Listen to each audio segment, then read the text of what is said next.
This podcast is a collaboration between Costard and Touchstone Productions and the Dads from the Crypt podcast.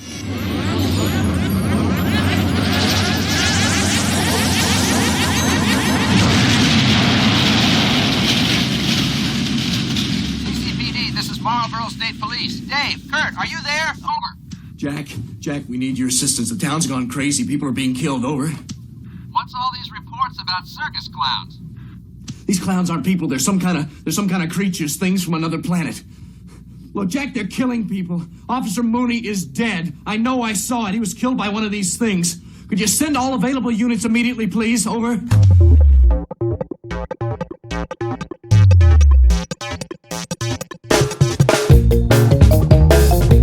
Hello, everybody, and welcome to another episode of the How Not to Make a Movie podcast. I'm Alan Katz. And I'm Gil Adler. Now, before we get started, as always, we want to remind you to please hit the like button and subscribe. It makes all the difference in the world. There you go. So do it now before you forget. There are graphics, and here are the graphics, more graphics. But thank you. So subscribe and like. Gil and I had the opportunity 1,000 years ago to work with the CHIODO brothers. And we were just talking about the fact that for some reason, we didn't. In the conversation that you're about to hear, we talk about the project that they pitched to us, and I don't know why we didn't do it. It sounds like a good idea even now. Yeah, a really cool idea even now. But the CHIODOs are an incredible, creative three brothers. Well, we'll talk to two of them. They've done a lot of great stuff, as we will talk about. I'm a huge fan of their work on The Simpsons. They did all the claymation stuff. Their work, MARCEL, the shell with shoes on, great stuff in Elf, all the stop motion elements in the North Pole, and Team America, World Police. I am such a huge fan of their puppetry on that. But of course, Gil and I were just at the HorrorCon LA 2023, where one of the big events was the 35th anniversary of Killer Klowns from Outer Space, and the game that MGM is releasing based on Killer Klowns. I had the opportunity to moderate the panel that the CHIODOs did, and it was great fun to catch up with them. But it was a horror convention, didn't have the time to really talk. And here we really had the opportunity, which we never had in the past at all, to really just talk to the guys. Just the four of us, could have been the five of us, but the four of us, and what fun. They're very funny. They're very creative. And I think, Alan, you and I lost an opportunity when we didn't work with them all those years ago. Oh, dear. The one that got away. Yep. Here it is. Our chat started with just one CHIODO, Steven. Are just such cool fans. I'm so surprised that after 35 years, we have such a fan base. So I'm always happy to see whoever shows up. Was there ever... Now, with us, what Gil and I are experiencing with Tales from the Crypt is a resurgence. Yeah. And, there was a long period when I can tell you, as someone who was looking for work, Gil was always gainfully employed. And as someone who was looking for work, there was a lot of years when Tales from the Crypt was a fucking anvil around my neck. It's like, that's In what it? way? That's it? Oh, that's it? Yeah, oh, well, they look at me like that was 1,000 years ago. Well, I have a similar issue. I usually say Killer Klowns is my first feature film. Then I say it was my only feature film. Then we've been trying to get a feature going since for 35 years now. So yeah, we all have our albatrosses. But still, you're right about the resurgence. What's interesting is, at least the people I've talked to, they just really love and embrace the 80s movies. And I think it's because of the traditional hands-on, tangible effects. I mean, this is a generation that's grown up on CG their whole entire lives. So now they see these 80s movies and say, what's that? Why is that different? And I think they really love it. So I think that's why we're both experiencing a resurgence. I think so. I think you're right. We've had people come up to us, young people, who said that they saw it when they were kids, and their parents, would let them sneak into the television room, and they would watch it after the parents went to sleep. And I'm sitting there looking at them like, they're adults now. They're grown up. And I'm just amazed that they're still interested in wanting to hear more about the show and about what we're doing. Absolutely. And it's multi-generational, just like ours. I mean, people who loved it in the 80s got married, had kids, showed it to their kids have friends, it spreads to them. And now it's like 3 generations. Yeah. Everything old gets new again. And here we all are. And man, hey, fantastic. Great. Good. Yeah. Yeah, I know. I wish we had this success when I was younger. Yeah, but you know what? Oh, you would have wasted it. It would have been wasted on you. Now you're older and wiser. You know what to do with it. I'm older. Talk about our careers in between time. We've been pitching and pitching and pitching all these years. It's not like we haven't been inactive, and we've come really, really close to some things, and things just kind of fade away with that that phenomenon called musical chairs in the creative development departments of every studio. Yeah. But we managed, and I think we called you guys. We were developing something at Nickelodeon. We had like a 3-show deal there, and we did something we called Squid Zone, which was like the Little Rascals meets Monsters, modern day, and it was a team of sci-fi geeks. You guys, the term squids. That's what they call it, the convention geeks. Yeah. And it was a bunch of little geeks who were fighting monsters in their hometown.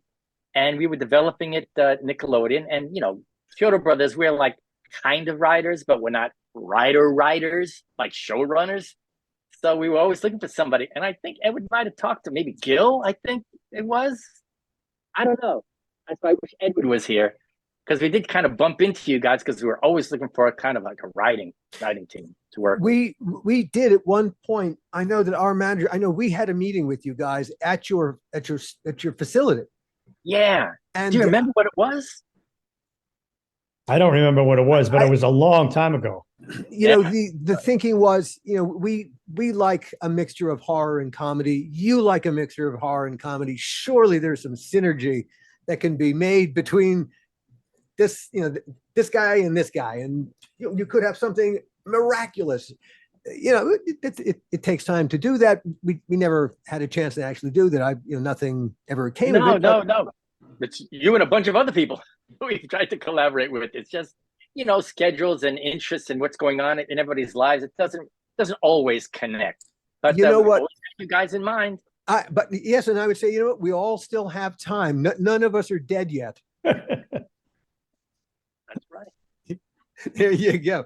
At you. We should run a Squid Zone by you guys, or Squid Squad, I think it was called. And then, was it Black and White, our reality cop show with monsters? This is like way, way back. Yeah, that I remember. Actually, I remember that. I think that's the one we came to your place.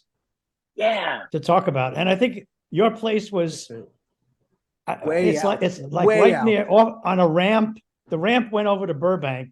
And you took the street going down. Yeah. And you were right on the right side of that ramp. Yeah, we're right just almost underneath the ramp of the 5 in Burbank. Yeah. So many great ideas have not been produced over these years. That was a great one. Remember, with the reality cop show, it was like played absolutely straight, not winking at the camera, no Ghostbusters special equipment. These were regular cops meeting up with these like extraordinary things. And it was great. Oh, we loved the idea. But, funny, now that you mention it, it is flooding back to me. And suddenly I remember, I remember you guys pitching the idea to us. Oh my God, it's just beginning to, that door behind the door behind the door. Suddenly, do you remember it was open? Oh yeah. We had a presentation that was like cop files. And we'd open up with the Weekly World News that all this stuff was real, but nobody pays attention to it. Then I had cop files of all these like werewolf attacks and bug men and things. And we had all the files and evidence and all that. It was, we went to Comedy Central with, what was her name? Oh, I'm going to kick myself. Head of Deborah Leland. Yeah.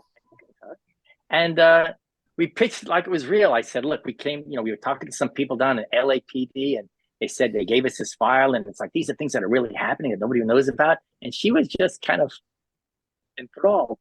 But you know what kind of killed it? They wanted to make it a comedy. they wanted to put jokes, like 5 or 6 jokes on every page. And we said, no, you have to play it straight. Have to play it straight. And so creatively, we didn't see eye to eye. But it's really interesting. About 6 months later, they came out with that, what's that cop show that was on Comedy Central? Reno 9/11? Yeah, yeah. I wish they had done Bright Squad. You know, we should have taken you guys up on that. It's funny, you know, looking back at the silly things you do in a career.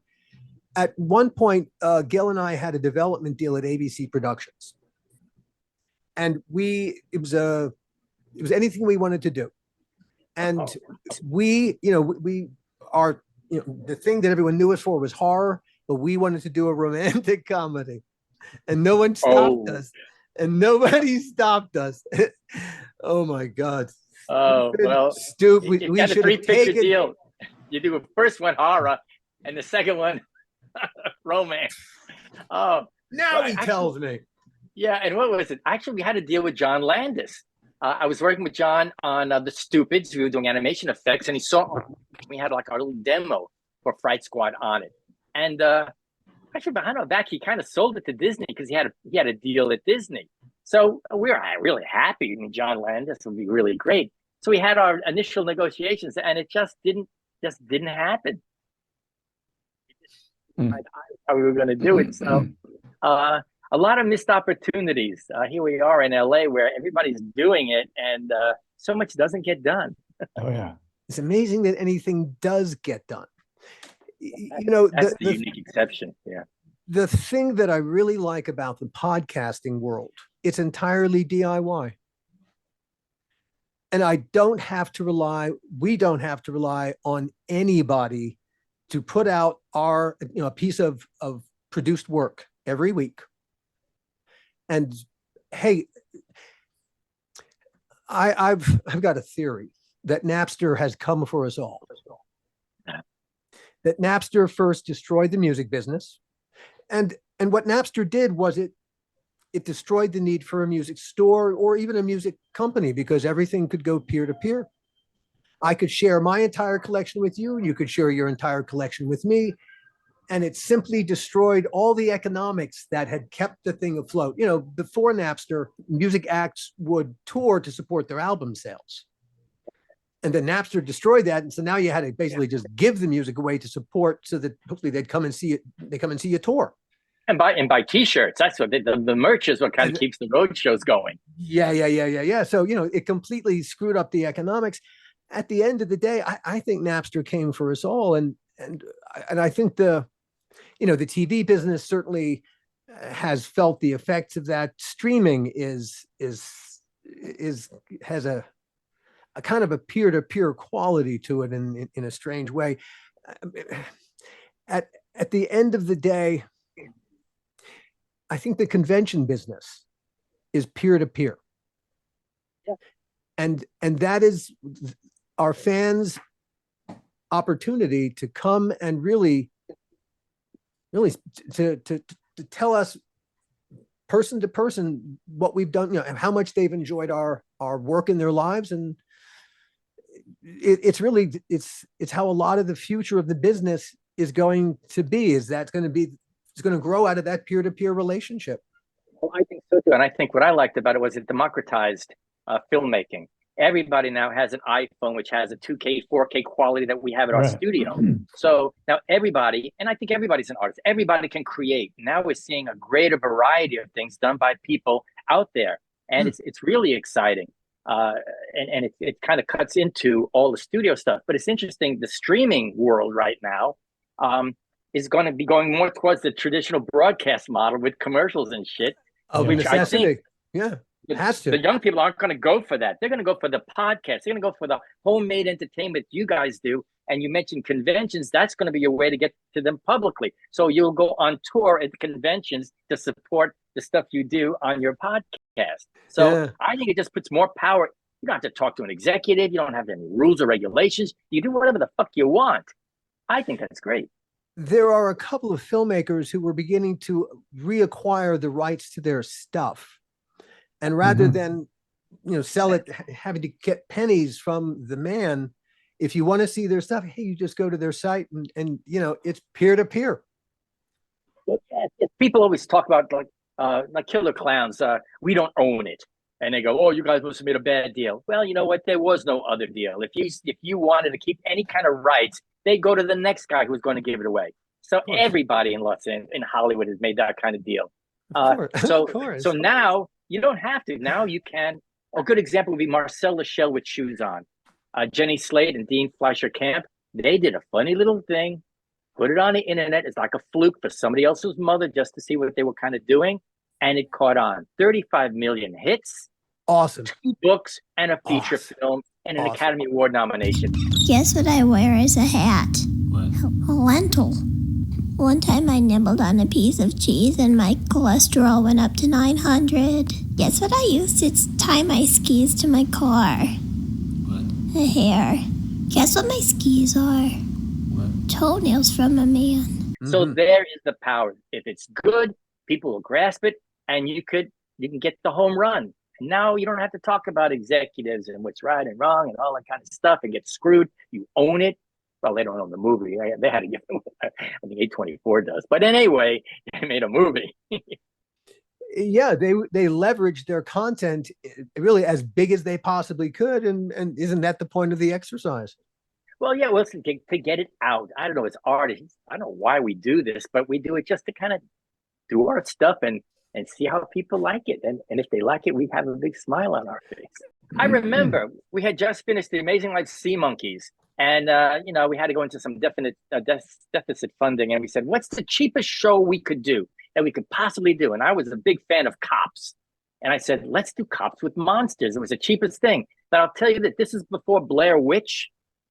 And everybody we pitched it to said, oh, no, the audience won't get it. They won't know if it's real or this or that. No, it can't be not. And nobody would even take a chance. Then the Blair Witch came out. And all of a sudden, faux reality. What a great concept. That's so far behind. It sucks to be ahead of the curve. You know what? I think we were with that one. You absolutely were, and that is the worst place to be. The guy with the great idea, who no one sees it yet, and then it's the second guy in line goes, "Yeah, here's that same idea." They go, "You're a genius!" And finally, Edward Chiodo joined us. We took the cheapest show to produce, Cops, and then complicated it with a monster of the week. Well, we could have done it though. I think. Yeah, no, exactly. At that time, for sure. Oh, there's so many places to go. You guys originally hail from the Bronx. Well, originally, actually, Charlie and I and my sister Diane, we were in the Bronx, but then our family got too big when we had Edward, so we moved out to Long Island, which was the country back in 1960. So we went to the wilderness. Wait, go back. Where in the Bronx? I guess Gun Hill Road. Down the street from do you remember Freedom Land? Yeah, I do. Yeah, we were down the block from Freedom Land. And where in Long Island did you go? Deer Park in Suffolk County. Sure. Right smack in the middle of Deer Park. But it's pretty nice out there. That's really nice out there. Yeah, it was a great place to grow up. There were more trees than houses when we moved there.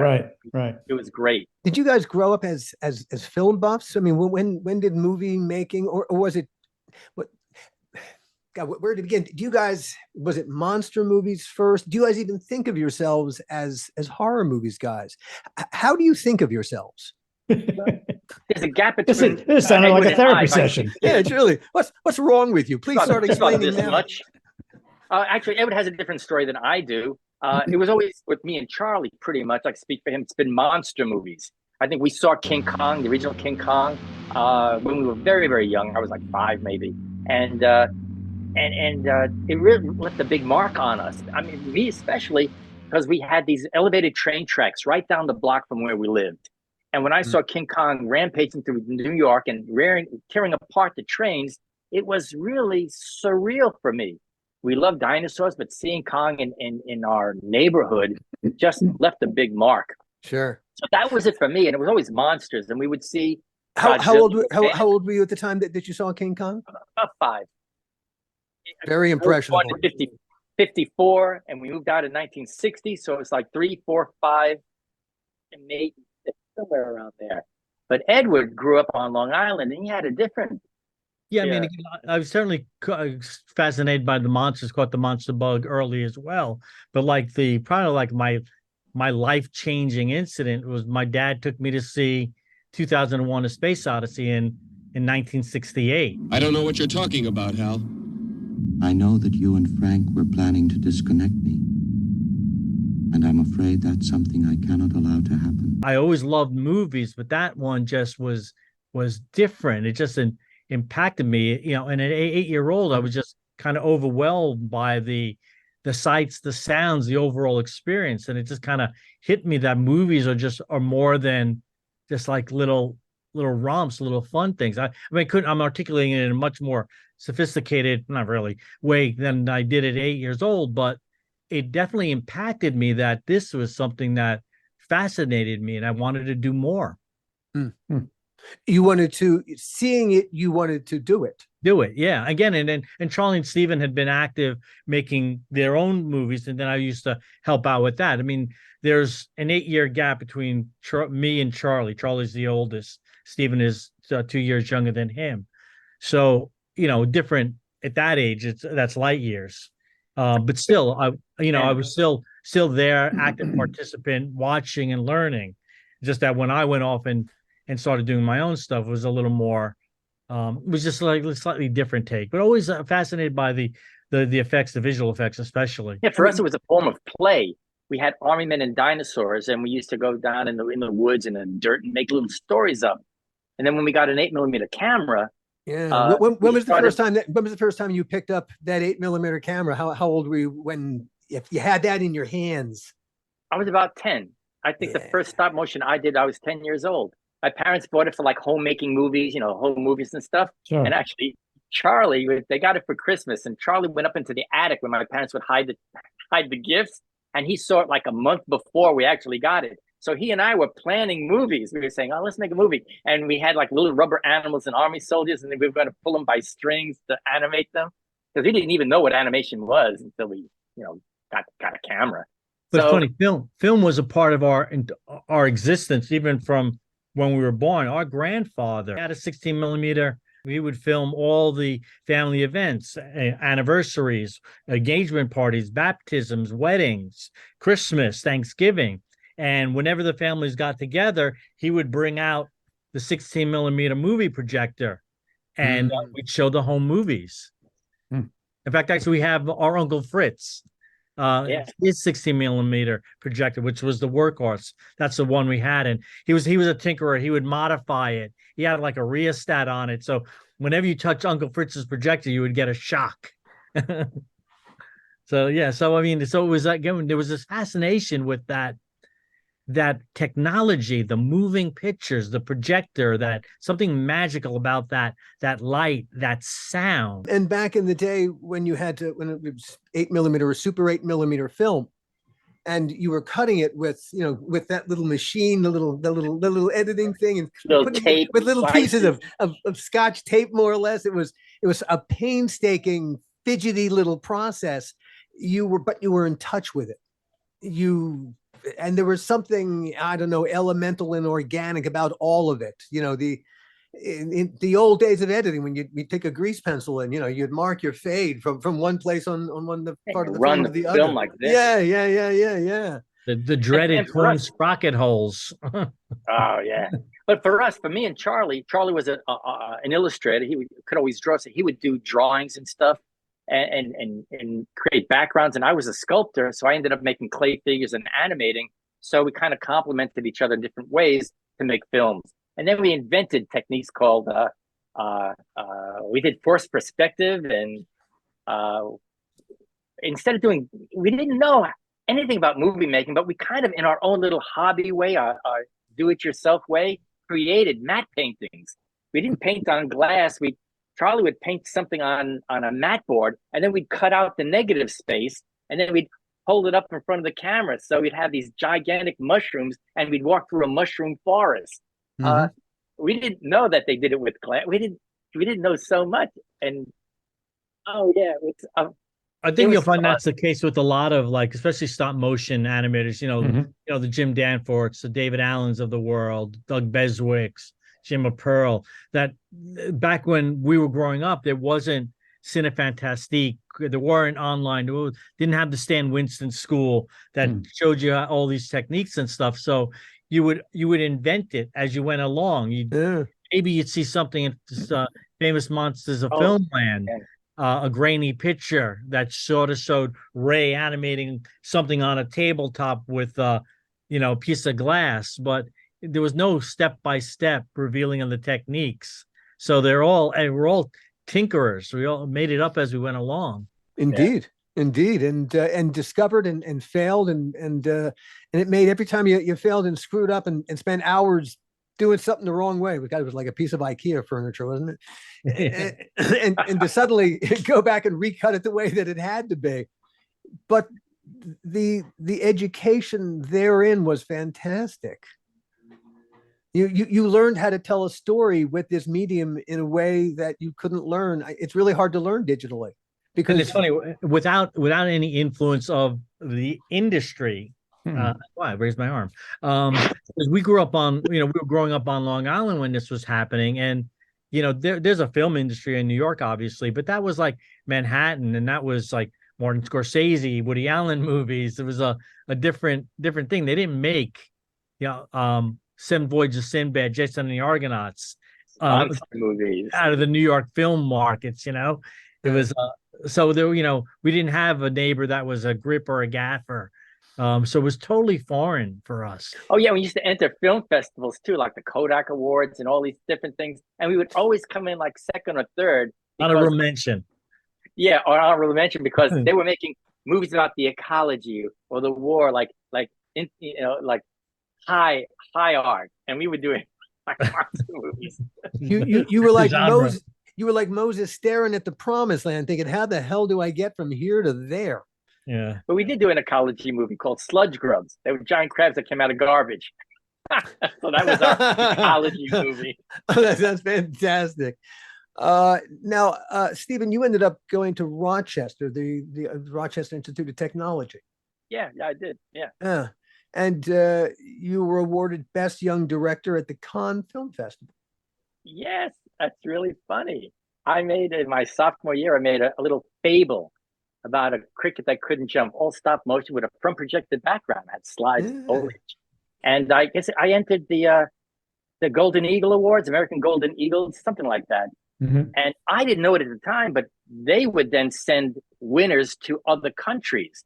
So one day I get a letter with this trophy that looked like it was bent, and it said, I won this thing at the Cannes Film Festival. And I said, what the hell is that? So it took me like a year to finally figure out that it was really a prestige award. I didn't know anything about it. I wasn't very educated in the world. Well, that's it. Part of growing up, not really knowing or caring about the business of it all. Yeah. You probably thought it was a prank that Charlie was putting Well, it was funny. Usually a trophy is like a perfect circle. They would have a circle. And this one was kind of bent like that. That's the French for you. And I thought, it got destroyed in the shipping. I didn't know what it was. And then I went to New York when I graduated, and people started saying, oh, what's this? I had on my resume. Oh, and they told me what it was. And it kind of, it is what it is. Do you feel like Rochester contributed anything to what you became? Nope. I'll tell you what, our RIT is a fantastic school right now. It's grown so much. I wish I was going there now. I think I went to the wrong school. I love the equipment. I felt I could make my movies there with all the equipment they had, but they didn't have a motion picture. They didn't have a motion picture discipline, and they didn't have a degree. So I had to take photo illustration was what I took, a photography thing. But every class that I had, I was making a film, like the cricket film I made. I would go to my art class and I'd say, I want to make puppets for my film. And they said, okay. My photojournalism class, I'm writing a screenplay for my film. Okay. So I did independent study. So I majored in independent study and just made a bunch of movies.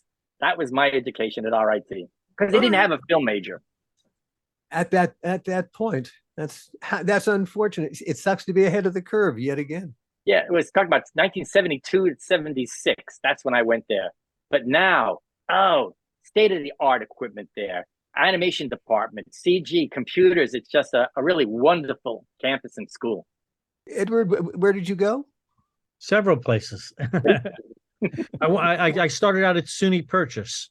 Through high school, I became fascinated with the tech. I was always a bit of a photographer, had my own darkroom at home and stuff. But in high school, I really latched onto the theater arts department, and I was a lighting designer since I was in 10th grade. I was lighting all the senior shows and productions and things. So I always had this. I always wanted to make movies, but again, my first and foremost thing was doing lighting for television, for theater stage. So I went to Purchase, which is had a state of the art theater complex and things. And I went there for a year and then decided that, and it was me. I was 17 when I went away to college, and I wasn't really quite ready for the environment. And it kind of just slapped me in the face that no, I really wanted to do film. I wanted to make movies. And part of that was just the way Purchase was set up, like especially freshmen coming in, we were kind of slave labor for the brand new theater arts complex they had just made. Great people, it would have been a fast track to potential lighting designer on Broadway and top-notch productions, but I just my heart wasn't in it. So I left after a year. It was a great year. I learned a lot actually in that year about myself and just things in general. But then I went to SUNY Stony Brook on Long Island for a year and a half, and I transitioned from theater into film there, and then I ultimately went to Hofstra, and I got my degree in communications. They had a great little indie film department there. They had theater if I wanted to put my toes back in the water, and a great television department. And that's where I met some of my lifelong friends came from Hofstra. That was a great experience. So you ultimately found your place. Yeah. I was on the 5-year plan. Our parents, they kind of didn't question it. They would help us out with financial aid and help us with tuition. We all had student loans, but Charlie went to Pratt Institute. Stephen went to RIT, private universities. I ultimately went to a private university. I think they maybe caught a break with our sister. She went to a state university for her college career. Yeah, what's interesting about my folks, they didn't really understand what we were doing. They weren't artists themselves, and it was really foreign, but maybe they saw our passion.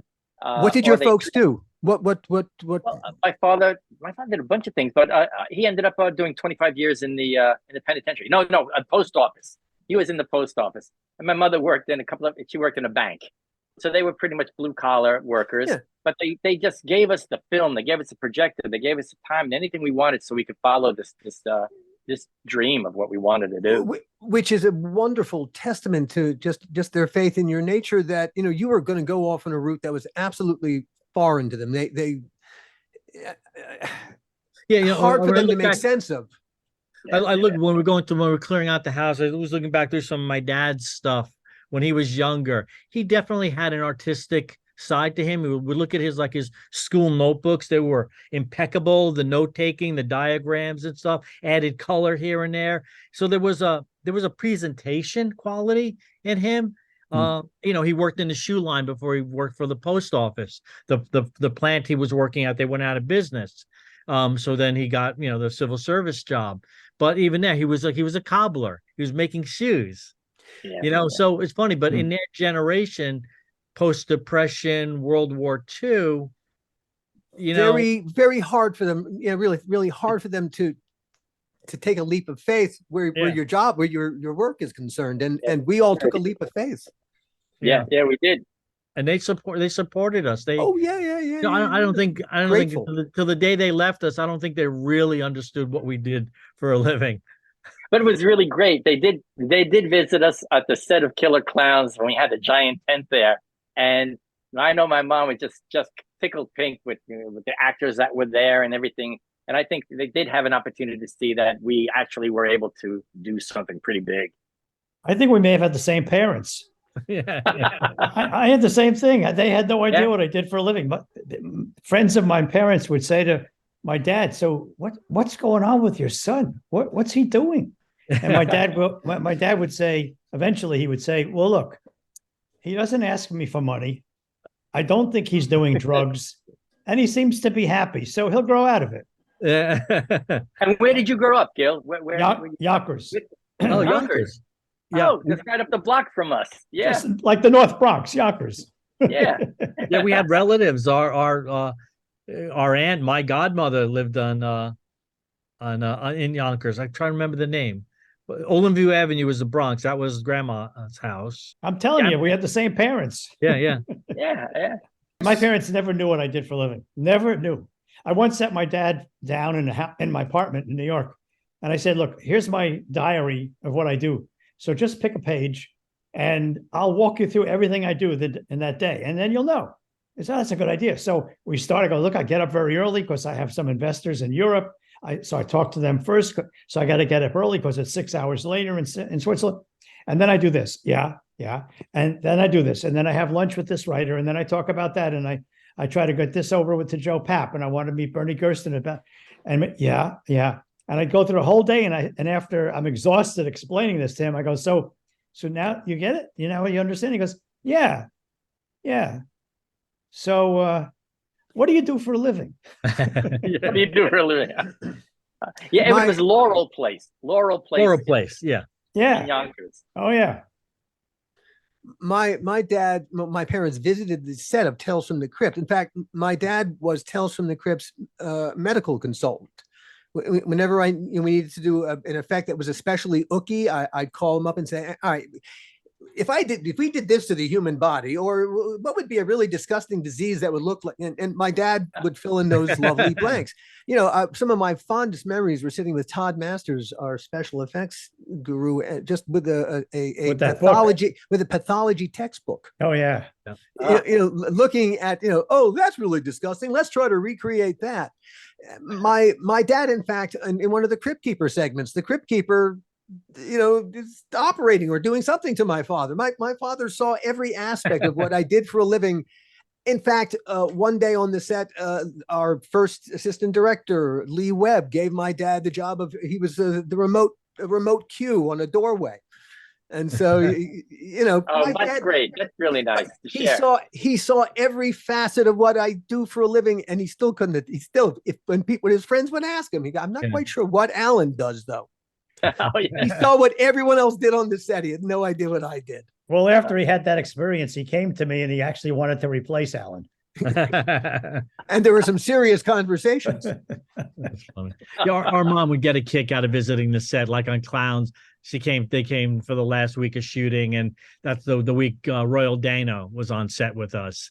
So that's, that was a name from their era. So they got to hang with him, and she loved going down to Sea Monkeys, and she got to meet Howie Mandel. So she liked that aspect of it. She understood that, the celebrity. I'm telling you, we had the same mother. My mom, we were making Bordello of Blood, and Whoopi Goldberg, who was a friend, said she had wanted to be in the movie. And so Alan and I wrote a scene where we put Whoopi into the scene. And so Whoopi's there. My mother's outside next to me near the monitor. And she's looking at the monitor and she's going, what am I looking at? I said, inside, see that wall? On the other side of that wall is a set. And you're looking in there. And he goes, what's that black girl doing there? And I said, she's in the show. She's in the show. I know her. That's that funny woman. And I said, yeah, Whoopi Goldberg. She says, yeah, Whoopi Goldberg. What is she doing here? That's funny. Yeah. No. Never quite understood, she was a friend of ours and she was doing us a favor. Yeah. When did you ultimately, did you come out to LA one by one, dribs and drabs, or was it a collective assault on the town? Actually, probably me as the pioneer going through things. When I graduated, I went back to Long Island. I was working in Manhattan for a little while, but I hated commercials. I had always told stories, and the last thing I wanted to do was animate little objects on a commercial. So a good friend of mine, Chris Roth, editor on Killer Klowns and Leprechaun, so many good, cool movies. He just He was passed working away. in- He just passed away, didn't passed he? away. Sorry, I did. sorry to hear that. Yeah, Anyway. great guy. And he knew me and my work. We worked together at RIT. He was in Washington, D.C., and he found a company called Stomar Enterprises that was doing clay animation. And he said, I should come down there. So I went down to interview, and I got the job like that. It was exactly what I've done pretty much all my life up to then. And I worked there for about 4 years, and we made the first clay animation feature film called I Go Pogo, based on Walt Kelly's Pogo comic strip back in the 60s and 70s.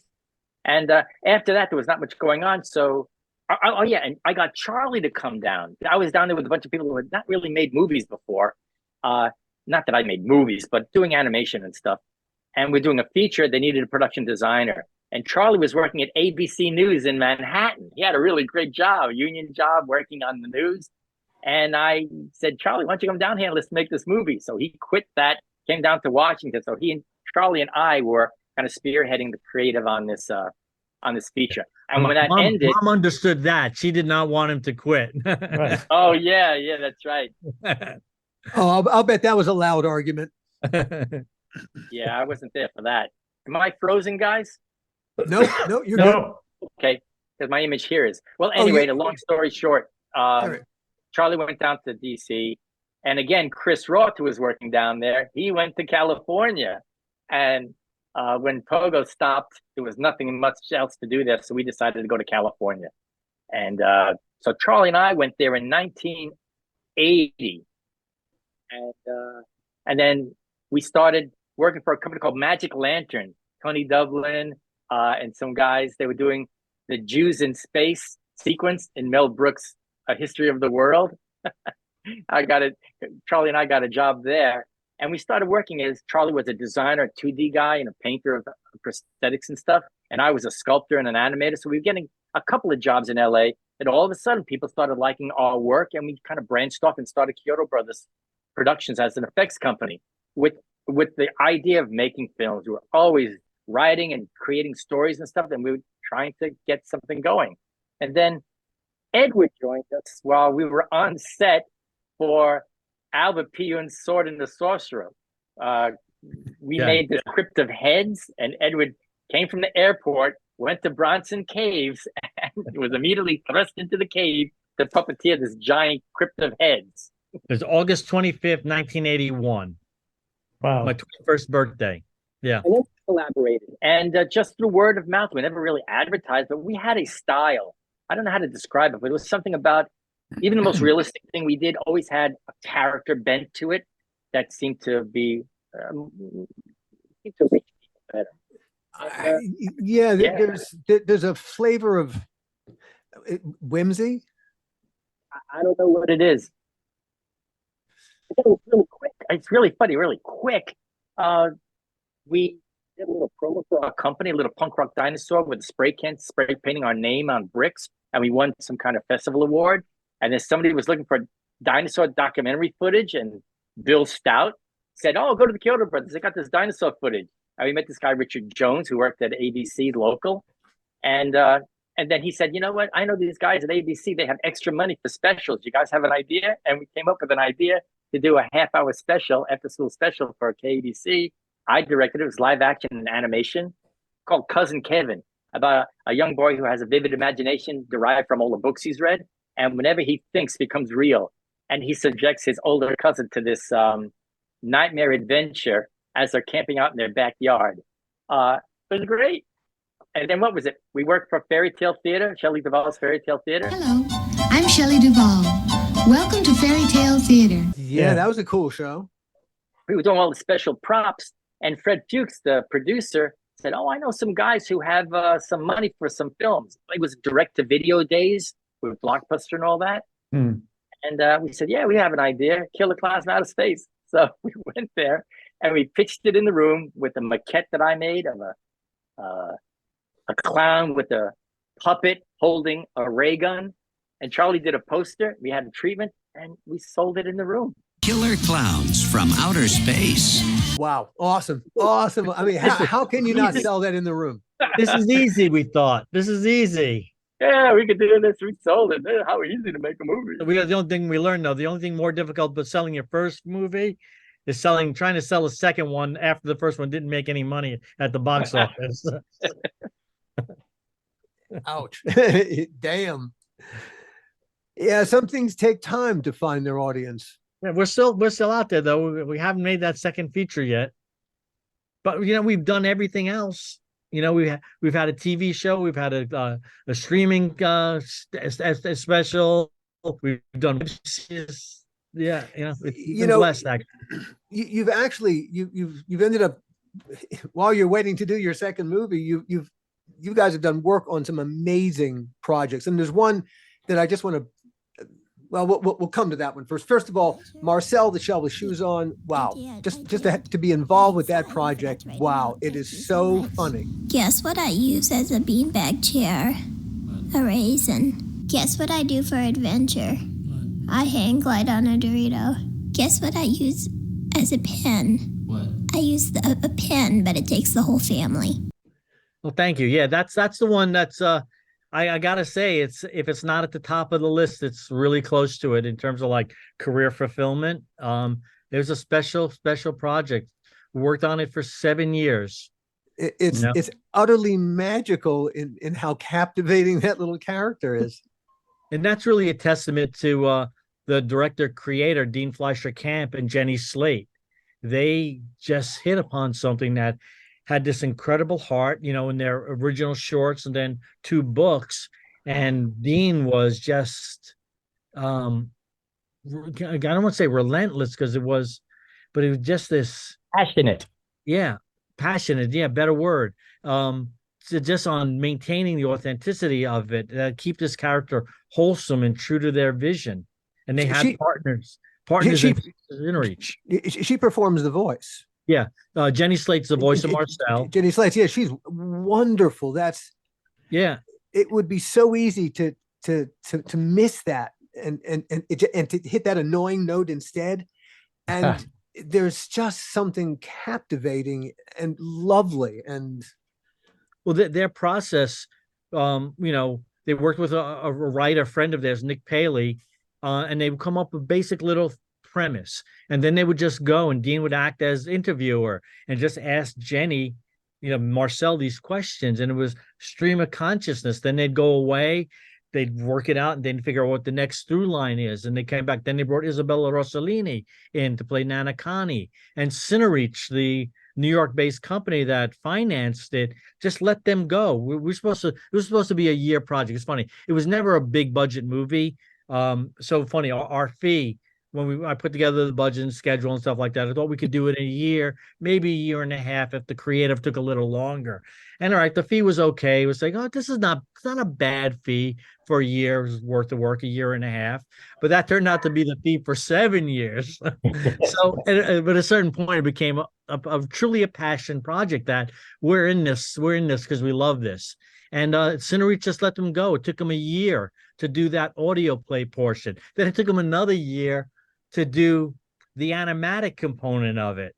And then our animation director, Kirsten Lepore, who's phenomenal, she went and had a baby. And then we were doing Alien Christmas for Netflix at the same time. So then we went and we made the movie 3 times. The animatic, we shot a live action version of it, and then we went back and redid the movie, putting MARCEL in it all.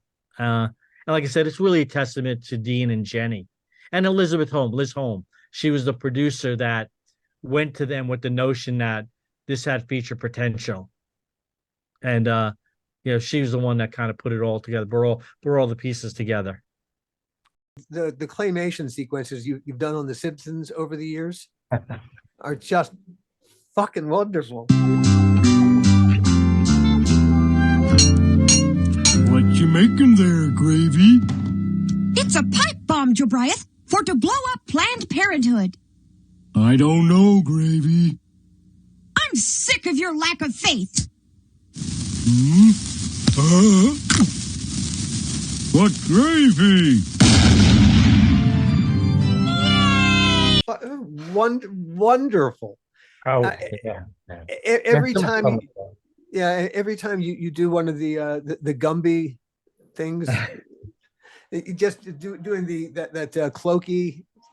Yeah, that was it. Whenever they would do a parody of, let's say, Rankin and Bass Holiday Special or Art Clokey's stuff, anything like that, they would come to us, and we would do a Simpsonized version we did a Wallace and Gromit parody called Willis and Crumble.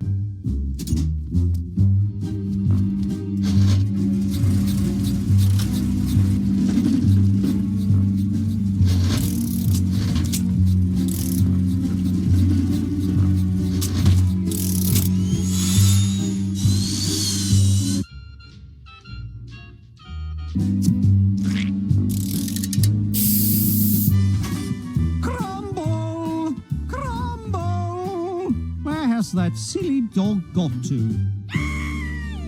Oh my. Fantastic. It's and even so Nick Park funny. said he thought it was good. So I was really happy with that. Yeah, it's fun working with them because they love animation. They love to stretch their legs, so whenever they go off model, they give us a call. And we even got to do live action puppets with them and got to shoot Katy Perry. Someone totally needs a hug. That's a great sequence. That whole sequence where she comes in at the end. Yes, she's the girlfriend. She's Mo's girlfriend for the weekend. And that was that was the only live action clip in these 25 plus years of The Simpsons. You also did Team America. You did a lot of work on Team America, and that is hilarious. Terrorize this. That is one of the funniest movies ever. Just screaming out loud funny movie. Impossible movie. Impossible. Yeah. Making an Armageddon type action disaster movie with marionettes. And that's the funniest thing. The funniest thing about it, really and truly, is puppets. Once again, a testament to the creators, Matt and Trey. Just incredible talent. Trey in particular, just like he's just brilliant. And it's funny, the story, we didn't start that movie. They started with another company, and they did a little test, like a 2-week shoot, and it didn't go well. The other company built beautiful puppets. They're friends of ours, beautiful puppets. But when it came to the logistics of production, mounting that production, it wasn't their strength. It wasn't what they did. So they came to us because not only do we do effects, but we knew how to run a production. We knew how to work. They knew we would be sympathetic for production because we had done our own productions. You were filmmakers in addition to being puppeteers, and that makes a huge difference. You know how to think with that hat on. Yeah, so they gave us the script, and we read the script, and it was fucking insane. The climax of the movie was on the Golden Gate Bridge with the Chinese army on one side, the Korean army on the other side, a school bus full of children on the bridge during an earthquake. And I said, okay, this is fun. This is gonna be really hard. I said, let us do an inventory of the puppets. Let's see how much you guys built, and let's talk about the budget. And so we went down there again. Beautiful technology, beautiful puppets. And my assessment was they had done 30% of the work, but it spent 70% of the budget. And so we said no. The good folks at Paramount wanted us to do it for the remaining money. We said no, it can't be done. Thank you. Good luck. We walked away. And then they came back and they upped the budget. And we said, still not enough. The things they're talking about are really expensive. Or whether they're going to do a rewrite, they're going to change it, they're going to pull it back. And when we said smaller bridge, we just can't. Let's do something else. So we walked away again. And then that was funny. Then the head of production, Ralph Bosch's son, called us and said, look, I can't guarantee you more work, but I'm asking as a personal favor to me, do this movie. We'll work on your money, work on your fees, And he says, but I can't even I'm not going to guarantee you, oh, this is going to be open up all these doors and you're going to get all this work. But he said, what I will guarantee is that we're going to respect you. We're going to listen to you. And I'm going to make sure everybody on the lot knows what you did. And with that, it's kind of hard to say no. And we came up with a suitable budget stuff, and we took on the job, and it was 9.5 months of nonstop, the hardest we ever worked, even on our own production. The team doing this movie is unbelievable. I mean, between the CHIODO brothers and every single side of it. It's mind-boggling how many puppets are working sometimes at one time. I've seen some of the backstage how you did it, and it's just to build the framework around the set so you could work and have be able to work with 3 lines was an undertaking. Oh, absolutely. It was like mounting an army for every shot. Now you have a live action crew who's used to doing maybe 30 setups a day, and doing 1 or 2 because it just took so long to get this army of puppeteers on this gantry that was 15 feet tall, wiring all the puppets 15 feet, getting the monitors in place, all the headphones and everything. It's like a bunch of cats in a basket. And we were going so slow. And then we started to have 2, 3, how many units? 5 at the end of the thing. And by the end of the shoot, funny, Bill Pope, he would knock out the New York Times crossword puzzle before lunch because we were so slow. And then we were shooting at a warehouse in Culver City, and then we shot on the Fox lot. So with 2 separate units on 2 separate lots. It was the most challenging thing I've ever worked on. It was really, really tough and grueling. But I think what really got us the job too was the performance. What Matt and Trey wanted, they didn't want these perfectly human performances that I think the first team of puppeteers was going to be giving. They wanted the puppets to be like puppets with all of the inabilities kind of built in, because that's where the humor came from. You had this kick-ass team of professionals, and when they bump into something, they go like this and they bounce around and fight like this. It's hilarious. It's hilarious. That is so funny. We had some purists that were insulted by that, thought they were making fun of the technique. Well, yeah, they were, but this is chill. This is the best job you've ever had. The most days on the movie you've ever had. The sex scene is brilliant. I mean, it is hilarious that they had to cut it to get a rating. To get the rating, they had to cut. It's puppets, you idiots. It's puppets. Yeah. But they did that on purpose, right? Yeah. But no, I'll tell you, they put those scenes in there so the censors would go, "Oh, take that out," so they wouldn't. Well, of course they did. Of course they did. But so they would overlook some other stuff. Yeah, but then they had 2 releases. They had the R version and the X-rated version. So those guys. It's genius, and it's. A funny story. I'll see if I can tell. Stunningly funny. The original team, they had done the first sequence they did was Spotswood and Gary in the dressing room, and the stories I heard, that was just a nightmare. There was one particular puppeteer on the older side, brilliant marionettist, known for his puppets and stuff, brilliant, top notch. But he was yelling down from the bridge, the puppet bridge, at Trey, "You can't do that. Puppets don't do that. It's impossible." And that's one of the reasons that they didn't want to work with this company.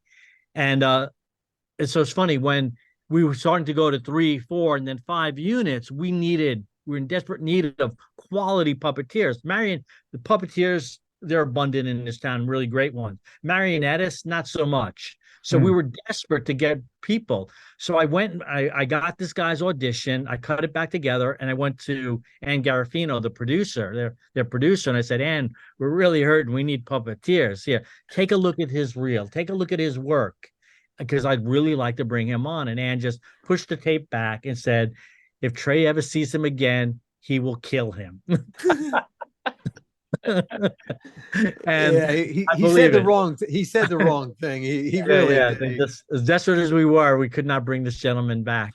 But you're right, Alan. We did have. I was kind of coordinating the puppeteers, and we had 80 puppeteers under the stands during the Rent musical, and the same thing in the big Kim Jong-un's festival at the end, crammed together with, like, we had some rod puppets and marionettes all mixed in, but it was just so That's why they don't make marionette movies. You won't find very many. And we learned why. Yeah, truly.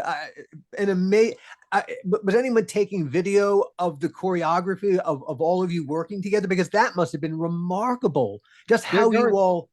There's some good behind the scenes stuff, and we have some stuff that is not on that EPK, not on the DVD stuff.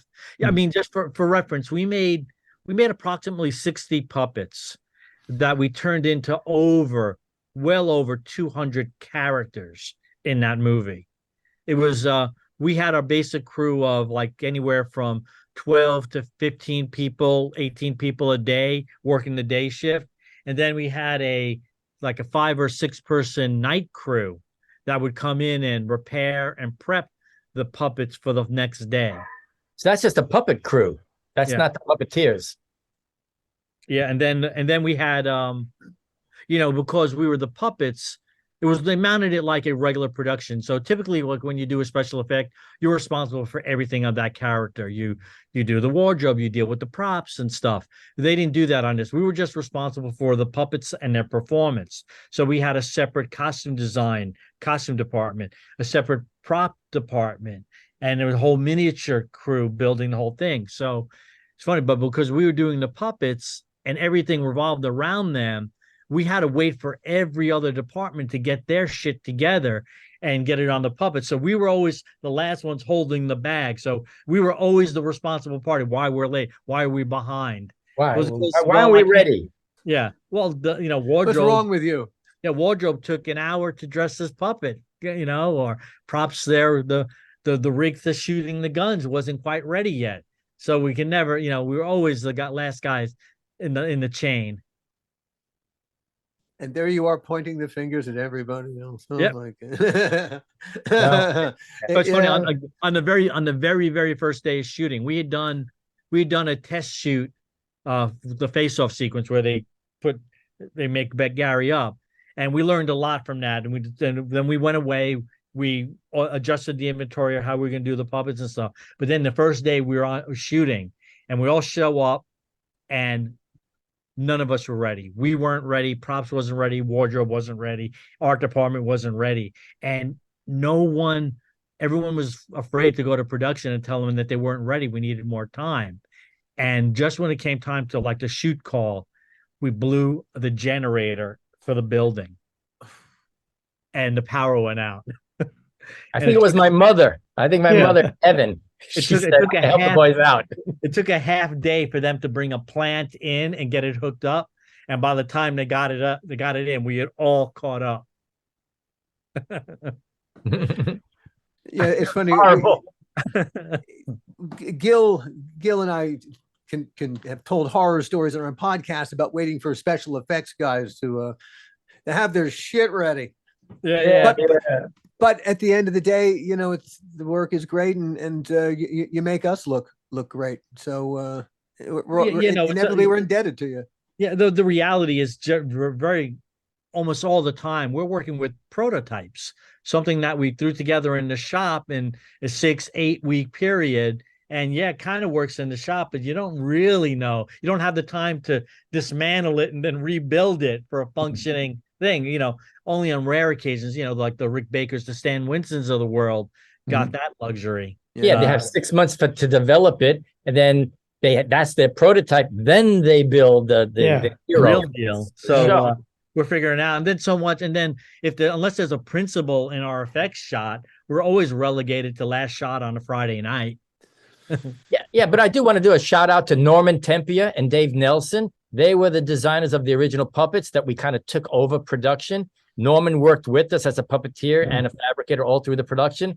Extremely talented guys, but I think it was just the performers that they were working with that was what got Matt and Trey a little under. Their work was spectacular, and Norman was a friend. We had worked with him quite a bit before, so when the production asked, would we consider having him on as a puppet supervisor, we said absolutely, we could definitely work with him.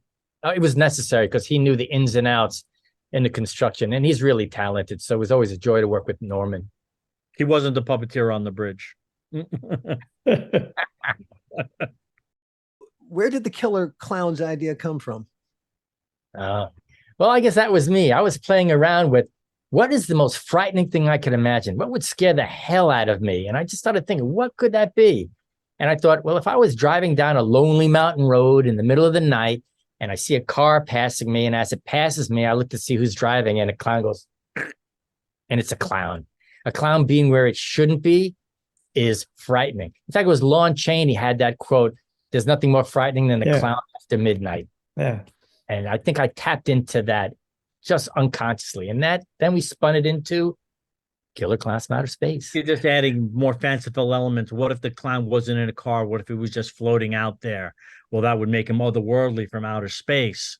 Well, they're from outer space. What are they doing here? Well, they're here to kill us, of course.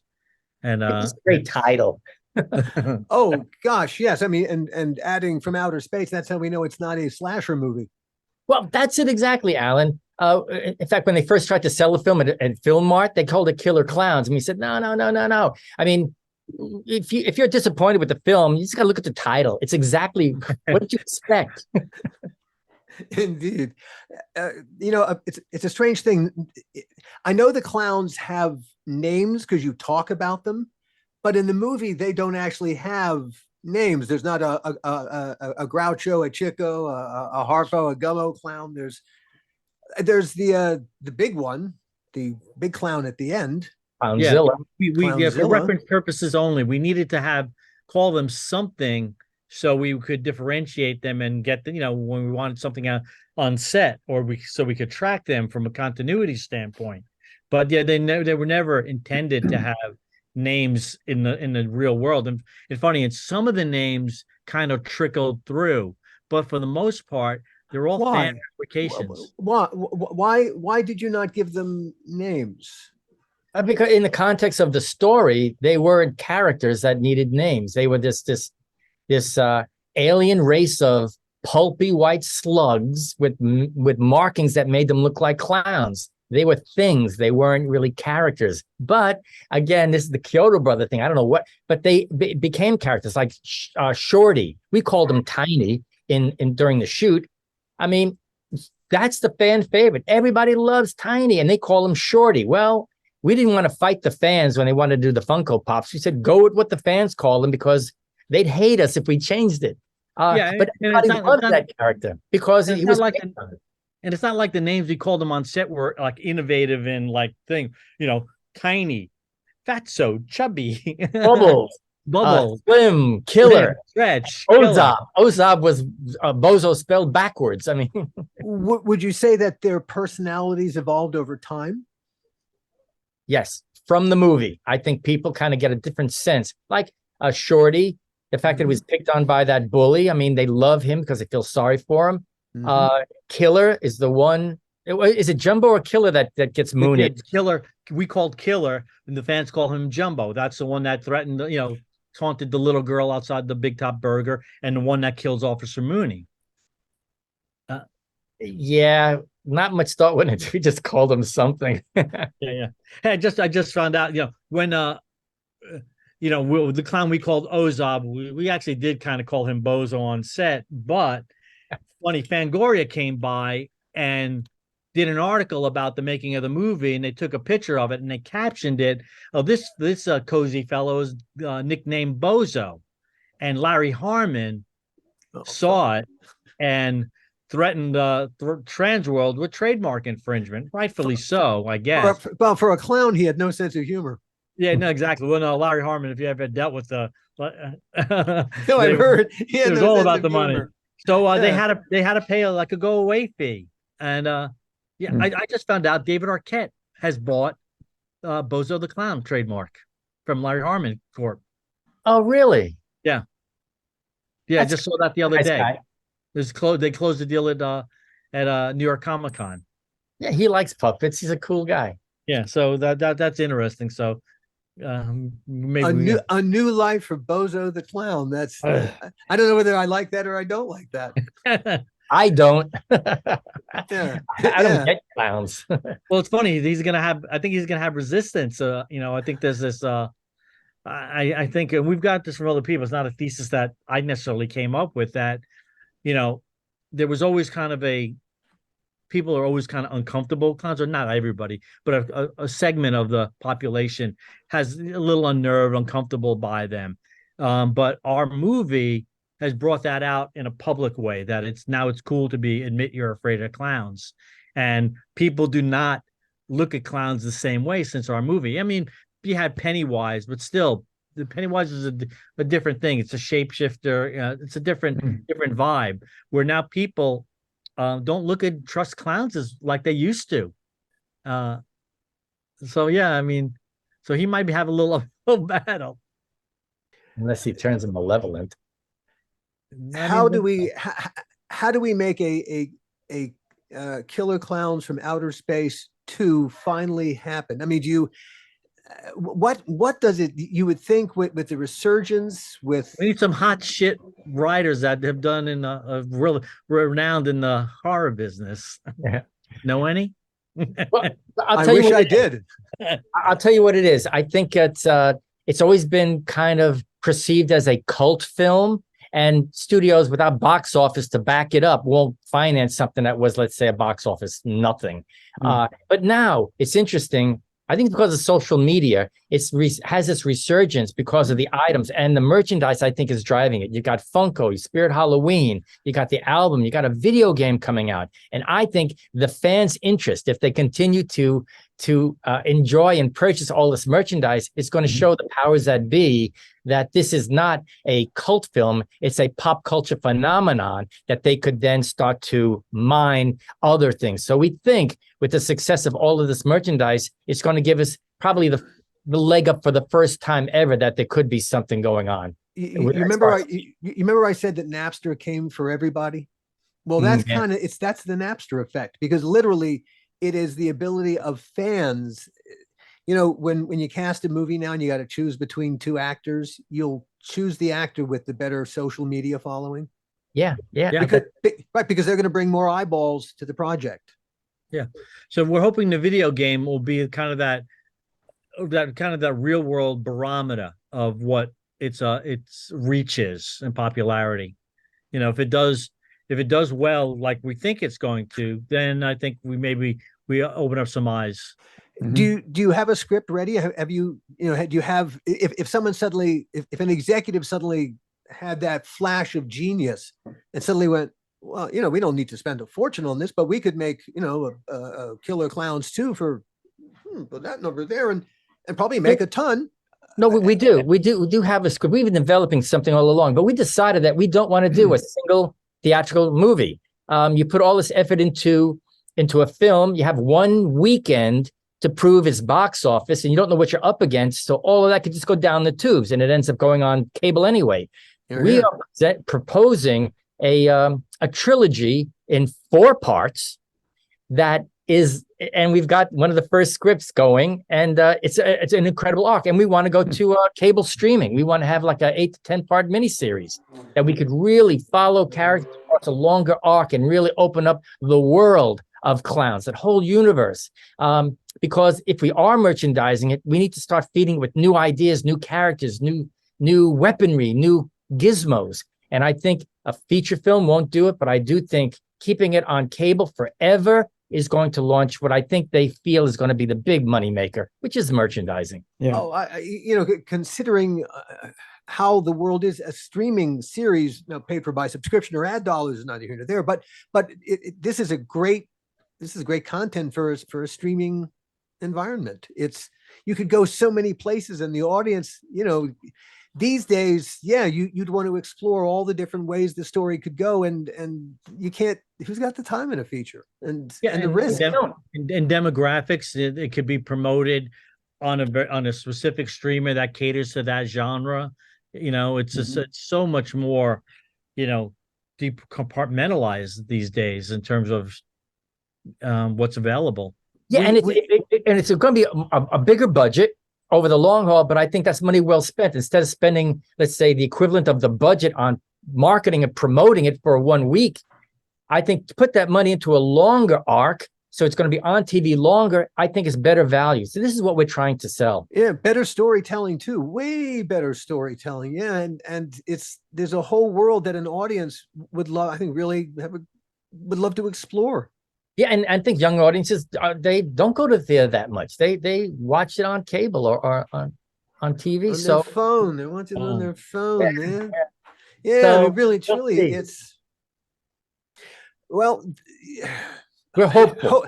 Hopefully, there is some clever person who wears a suit to work every day who was going to hear this and claim the stroke of genius was theirs.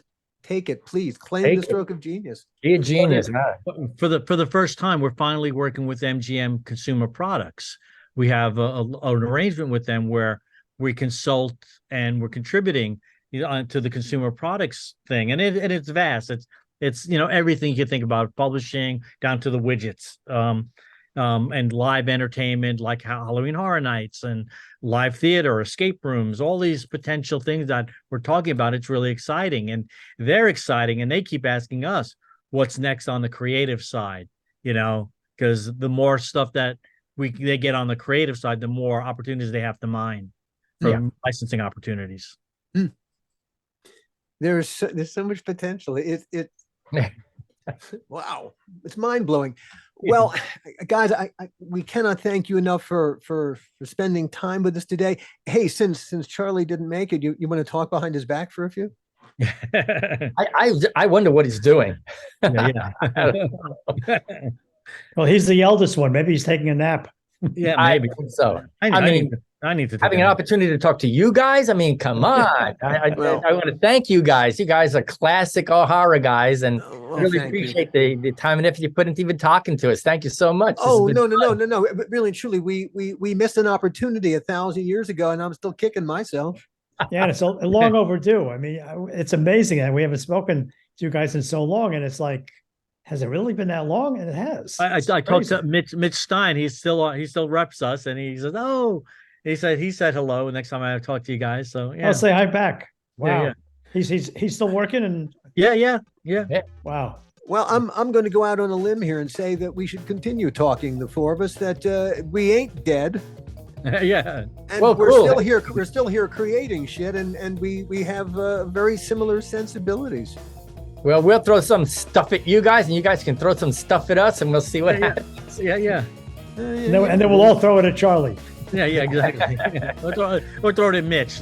Mitch, tell us. Yeah, right. That's his job. He's the person to throw it. And indeed, thank you again, guys. And thank you. Thank so you, everyone. Thank you for tuning in. We'll see you all next time. The How Not to Make a Movie podcast is executive produced by me, Alan Katz, by Gil Adler, and by Jason Stein. Our artwork was done by the amazing Jody Webster, and Jason Jody, along with Mando, are all the hosts of the fun and informative Dads from the Crypt podcast, followed up for what my old pal the Crypt Keeper would have called terrific crypt content.